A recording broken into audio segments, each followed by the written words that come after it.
So I'm going to finish tonight with a pair of poems. The first is actually, Rex, I think the one you were mentioning about the gravesite of Bill Kloefkorn was maybe read by someone else. The one I recited was where he's dreaming about going back to his farm.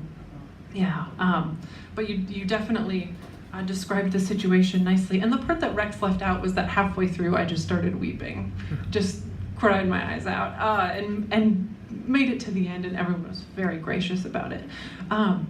But from that experience, one thing I was really looking forward to tonight was the opportunity to be in this same place and try again. So I'm going to recite that poem again.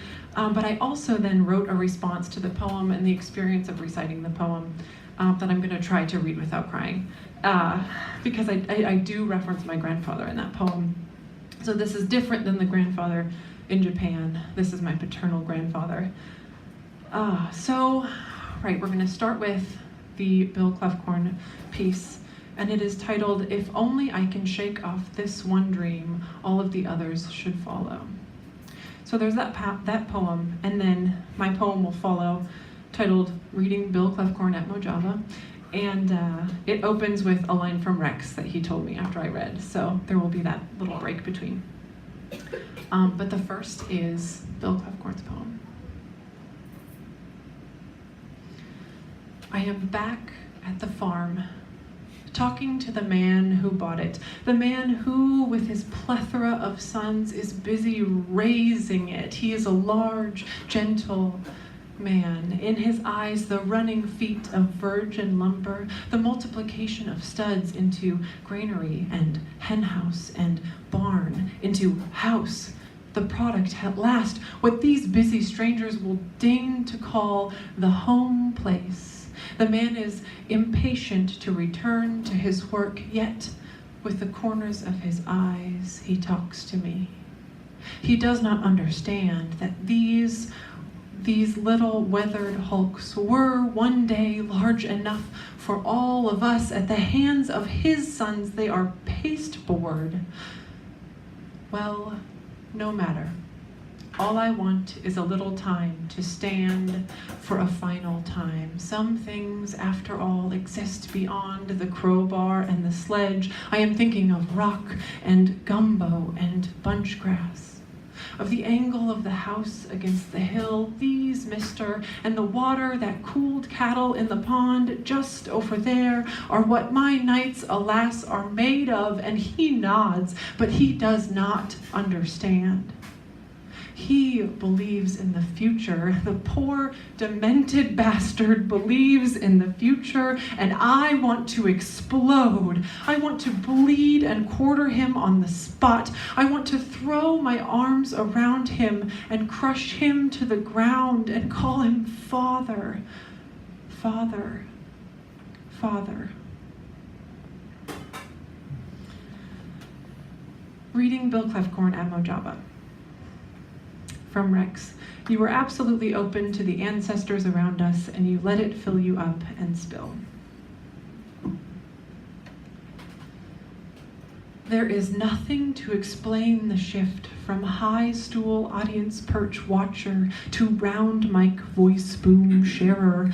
So as I begin, I speak slowly, knowing their wives are here, their friends, their children and grandchildren who actually knew them, so it starts to feel silly and juvenile that I am standing, knee knocking, his words stitched into the pocket of memory, hoping for no loose threads, heart pacing, and I'm back at my first piano recital.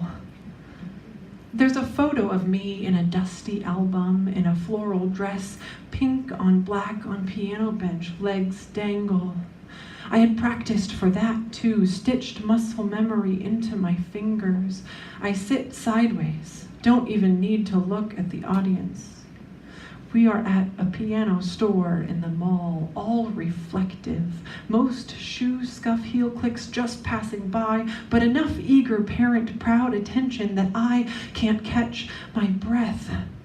We go from youngest to oldest, so I'm first. My teacher, reluctant even to start my lessons, but I had willingly skipped double Dutch recess in favor of the close, humid upstairs library, warm books on the shelves, and a little matte brown piano. I remember I could look to my left and see both my teacher and outside the window my class playing, but nothing wistful, no. I had been content on piano bench legs dangled to be where I was, but this mall baby grand is a giant, shine smooth black. Its sound much sharper than the round honey brown in the Lutheran school library, and maybe that intimidation has stuck with me, and now at MoJava I have stage fright, but really it's more than that, because halfway through, when I have to pause and look at the words, it makes enough space that I flash think my own grandfather's sky blue eyes from a hospital bed when they should be tending strawberries. He fell from a ladder, so he had time to wish for a final time for something, but the stroke left him cotton-fuzzed and tongueless, and also he wasn't a poet, so I can't know what he wished for in the spaces between alert alive and hazy brained. Yet the crinkle in his eyes, his sizzled laugh, the hard-worn hand-rubbing velvet on his buzz cut, these are what exist. Beyond the demolition stroke, the crowbar and sledge, some stranger now lives in the house my grandfather built, while my grandmother gets transferred into less and less independent living with every decision made for her. So now I'm crying into a microphone at the back of MoJava, and everyone is sad, smile, patient-eyed with me, but I am broken. Maybe I waded in a little over my head. Maybe I am too young to have any words worth saying, and too old to believe that everything I say is important. Too young to have made peace with mortality, but too old to forget that it happens. I am still knee-knocking through recitals. At the very least, I bow in the opportunity to receive grace like a hand on my shoulder, like the smell of close, warm books, like my mother sitting beside me after I couldn't play, hand holding me back up at the end of the recital so I can try again, sharing the hard-stitched piece in the mobile mole highway.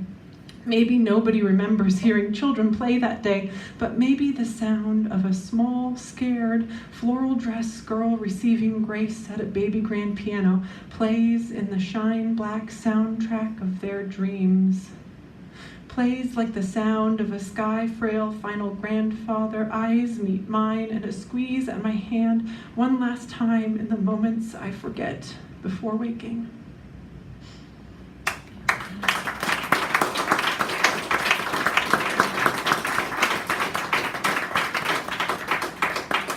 Thank you all. That was a very great opportunity for me.